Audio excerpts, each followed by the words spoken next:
moko mopogore priority. Ngama oversight kaka pesa CDF tiyo en nga? Donge Auditor General ng'iyo ga gini.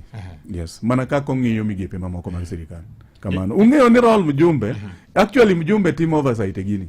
Ung'eyo ni mjumbe okmul, onge kuma mjumbe interact gi pesa ni. But en influence CDF projects? Influence ma en go en nobedo piny during public participation forums, to ochoko pach jo piny from a particular area e gima jo piny dwaro ni otimne gi e area no.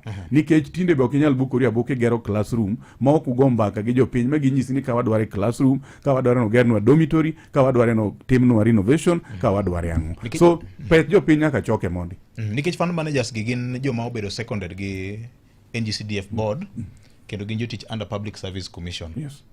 Ung'eyo ni mana jomoko ok understand. To tich mar mjumbe gini. In fact, ok onego be ni penjoga kata mjumbe ka nitie issue gi CDF. To ok onego penj mjumbe. Onego penj nga? Onego penj fund manager. Mae ng'ama interact gi pesa ni pile. In accounting officer mar this fund. Accounting officer mar this fund. Nikech nyaka beda CPA holder. Exactly. Ma mjumbe bende ok boss ne. Boss ng'ani en CEO ma national NGCDF board malo koni. Nitie chairman men Olago, wan gi CEO kamiluongo ni Yusuf Mbuno, mago e weg gini. Ing'eyo ni fund manager mjumbe ok control.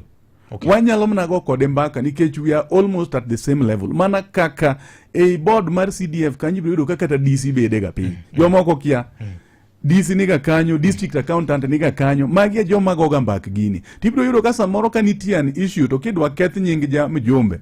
To miluongo nyinge ka samoro pesa mar CDF ok otiyo maber, ok onego penj mjumbe. Kotiyo maber tipenjo nga? Kata otiyo maber, onego penj mjumbe. An anyalo mana tayo jogi kaka dwaro ni gitim.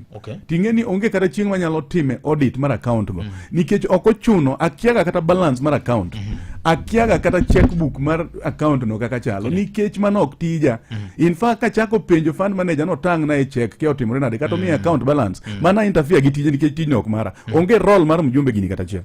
An en mana anyalo oversight kaka gitimo gigi. Wanyalo go mbaka nikech an representative mar jopiny. Wanyalo bet piny to wago kodgi mbaka ni wan kaka area ni gima wadwaro ni CDF otimnwa en ma gi ma. To seche ga bet piny kanyo wachoko pach jogi to fund manager no be nitie. To wawinjore koro en emo dhi bedo ofisi ong'iyo ni to pesa ma wan go rom nade. To pesa ni be unyalo timo ma jogi okwayowa. To ere mwamiyo ne, ere mwami watimo ne jogi in order of priority. Kaluwore gi pesa mantie. Kamano. Yes. Koro ka odhi marach ipenjo fund manager. Ka odhi marach to fund manager manyalo explain. Emomiyo kata auditor kadhiga kucho onge chieng' mane giseluonge mjumbe ni BP mnwa. Gidhiga office to fund manager bet kod gi piny keche man gi books of accounts, man gi all the details of the projects magitimo, man gi gimora mora kata basari kwa chiwo, list mag beneficiaries. Nitie mane office kanyo fund manager man go. Onge chieng' ma mjumbe ting'e gigi kata chiel.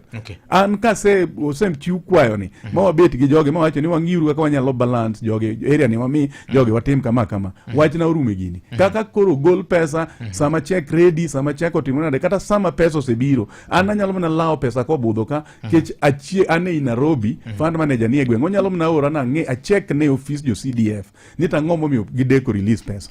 Be wasekalo